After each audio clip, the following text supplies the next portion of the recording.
আসসালামু আলাইকুম দর্শকবৃন্দ, কেমন আছেন? আশা করি আল্লাহর রহমতে সবাই ভালো আছেন। দর্শকবৃন্দ, আজকে আমি আপনাদের সাথে কথা বলবো বিনিয়োগ নিয়ে। মূলত স্থানীয় বিনিয়োগ এবং বৈদেশিক বিনিয়োগের মধ্যে একটি তুলনামূলক চিত্র আপনাদের সামনে তুলে ধরার চেষ্টা করব।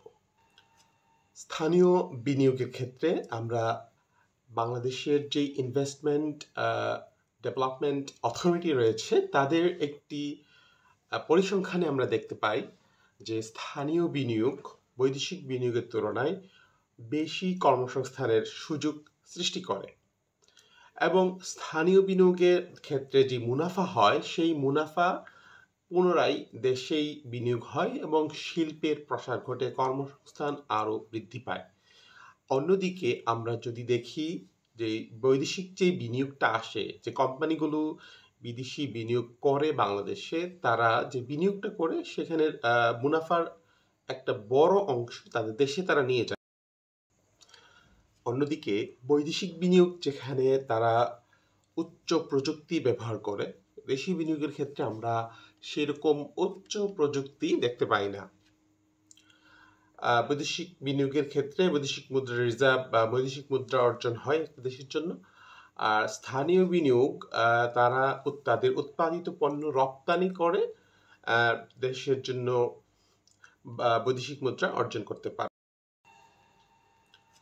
স্থানীয় বিনিয়োগের ক্ষেত্রে আমরা বাংলাদেশের যে ইনভেস্টমেন্ট ডেভেলপমেন্ট অথরিটি রয়েছে তাদের একটি পরিসংখ্যানে আমরা দেখতে পাই যে স্থানীয় বিনিয়োগ বৈদেশিক বিনিয়োগের তুলনায় বেশি কর্মসংস্থানের সুযোগ সৃষ্টি করে এবং স্থানীয় বিনিয়োগের ক্ষেত্রে যে মুনাফা হয় সেই মুনাফা পুনরায় দেশেই বিনিয়োগ হয় এবং শিল্পের প্রসার ঘটে, কর্মসংস্থান আরও বৃদ্ধি পায়।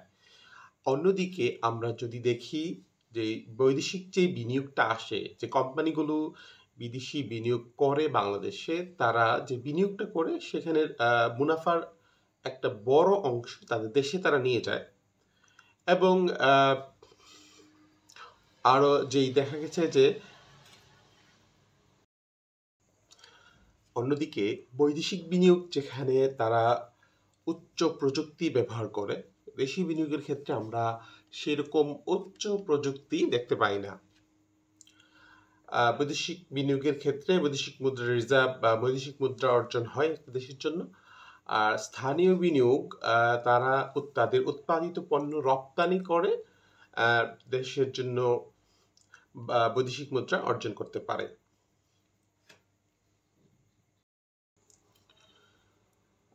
প্রিয় দর্শকবৃন্দ, বাংলাদেশে বিনিয়োগ বা ব্যবসার ক্ষেত্রে যে ধরনের বাধা বা প্রতিবন্ধকতাগুলো মোকাবেলা করতে হয় সাধারণত সেগুলো হচ্ছে বিদ্যুতের সমস্যা। এটা একটা কমন সমস্যা, আমরা সবাই জানি যে লোডশেডিং আমাদের নিত্যদিনের সঙ্গী হয়ে দাঁড়িয়েছে।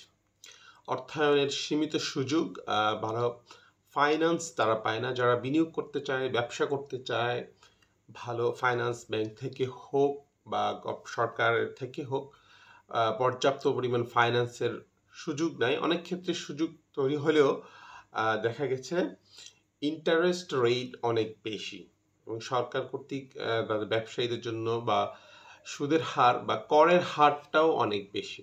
সুযোগটা দেওয়া উচিত ব্যবসায়ীদের জন্য, তাদের জন্য কর কমে দেওয়া উচিত বা ইন্টারেস্ট রেটটাও কম করে দেওয়া উচিত, যেন তারা ব্যাংক থেকে সহজ শর্তে খুব অল্প সুদে ঋণ গ্রহণ করে তাদের ব্যবসা কার্যক্রম পরিচালনা করতে পারে। তারপরে হচ্ছে যে গ্যাসের সরবরাহ, গ্যাসের লাইন পাওয়া যায় না সহজে।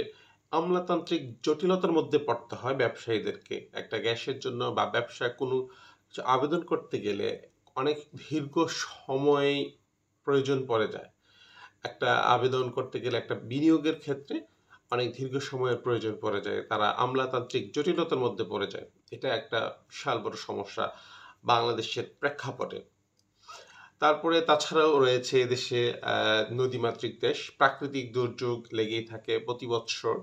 এটা একটা ব্যবসায়িক বান্ধব পরিবেশের জন্য অবশ্যই একটি প্রতিবন্ধকতা সৃষ্টি করে, রাজনৈতিক অস্থিরতা ইত্যাদি। এবং আরেকটা জিনিস আমাদেরকে খেয়াল রাখতে হবে।